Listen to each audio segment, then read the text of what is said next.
درست من لیاقت سربازی شما را ندارم، درست من لیاقت نوکری شما را ندارم آقا، من صورت سیاه دارم.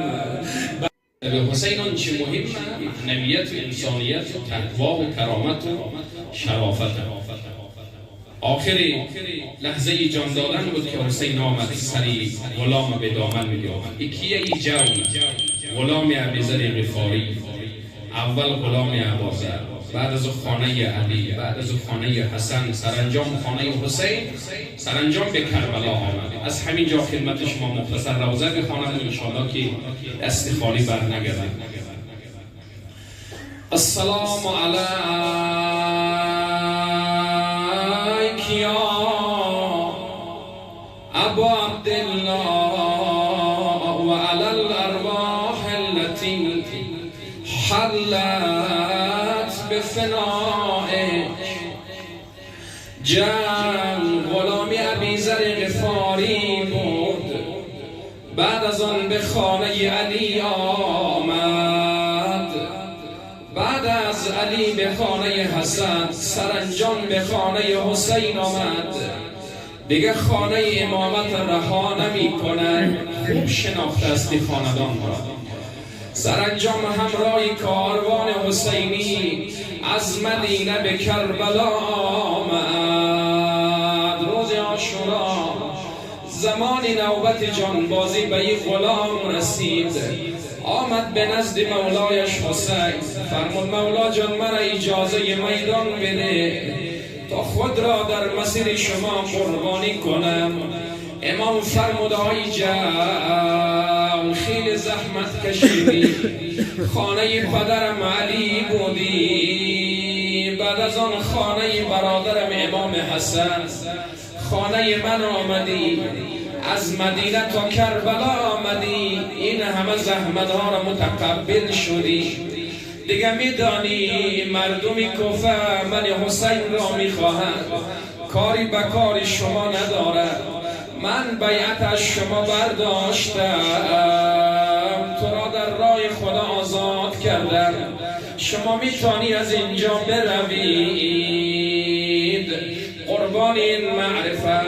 روایت میگه جون این غلام تا این سخن از مولایش حسین شنید، معرفت ببین، عظمت ببین، میگه تا این جمله از حسین شنید، خود به پای مولا انداخت، فرمود مولای خوبم امام زمانم،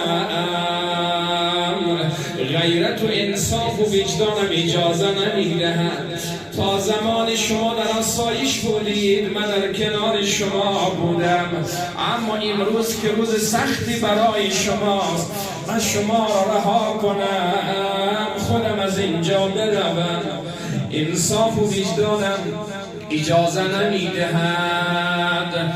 اما جمله میگه قلب آدم آتش میزنه. فرمود مولا جان درست من لیاقت سربازی شما را ندارم، درست من لیاقت نوکری شما را ندارم آقا، من صورت سیاه دارم، بدنی بدبوی دارم، طایفه بینام و نشان دارم. مولای خوبم من میخواهم این صورتم نورانی شود، بدنم خوشبو شود، طایفم مطرح شود آقا، من بهشت را میخواهم مرا اجازه بده.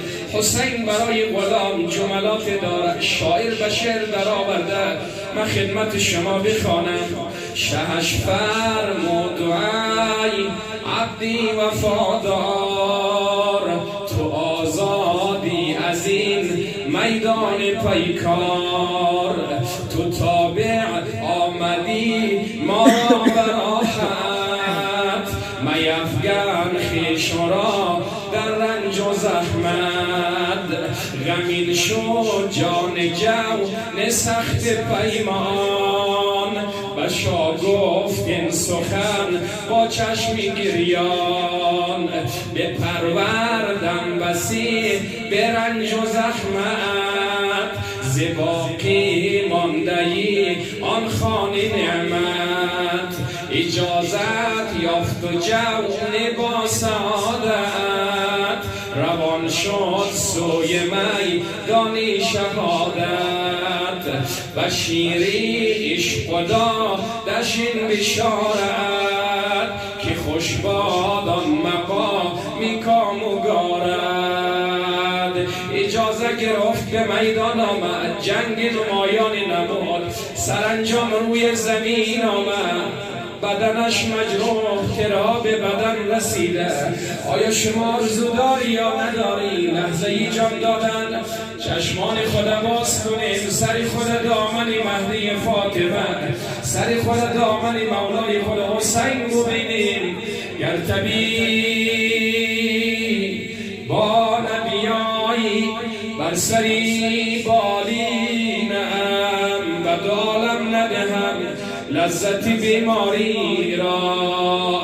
یه غلام میخواست آقا رو به فریادش بخوانه و از روایت میگه و خودش خطاب نمود آی غلام آی جان این لیاقت نداری در این دمی آخر حسین بیاید سرت را به دامن بگیرد. سوال نکردی آیا حسین آمد یا نه؟ حسین خیلی عزیزه، حسین خیلی کریمه. حسین به میدان آمد، بالای جنازه و بدنی غلام آمد. روایت میگه اول سری جون از زمین بلند کرد، روی زانویش گذاشت، قلب امام آرام نگرفت. سری غلام به سینه چسبانید، دلی آرام نگرفت. روایت میگه فوضع و خده و علا خده، صورت بالای صورت غلام گذاشت، صدا زد دعا نمود اللهم بیض وجهه و طیب ریحه و احشره مع ابرار. یعنی حسین خواست به دنیا بفهماند، آی مردمی دنیا بدانید در مکتب حسین غلام و پسر دیگه فرق ندارد. همون کاری که در حق جوانش علی اکبر انجام داد در حقی غلام سیاه هم انجام داد. آنچه در این مکتب مهمه مسئله معنویت و تقوا می باشد. این جملات بخوانم.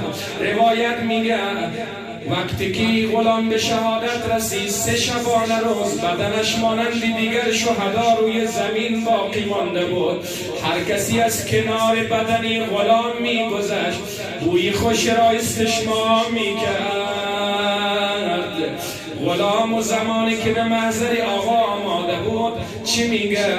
اجازت ده که من هم مثل یاران، اجازت ده که من هم مثل یاران، تنم گردد ز اعدا تیر و باران.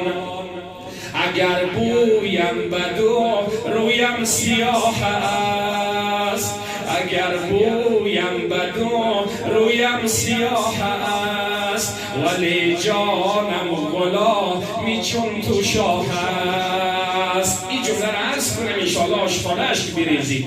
سری خود را چو بر دامان شادید، وقتی جان دادن سری خود را چو بر دامان شادید، بر روی شاهدین چون غنچه خندید، قرین با چهرهش چون روی شاه شد، رخش تابان‌تر از خورشید و ماه شد. امکان ندارد صورت حسین بالای صورتی کسی قرار بگیرد و صورت نورانی نشود. شدن روشن رخش از روخیان شاه، بلی از شمس کند کسبی زیاما. این آرزوی همه خوشان عاشق که ان در کوی جانان، خوشان عاشق که ان در کوی جانان، ببیند روی یار آنگاه حجان، ببیند روی یار آنگاه حجان. هر کجا نشسته ایم 3 مرتبه یا حسین،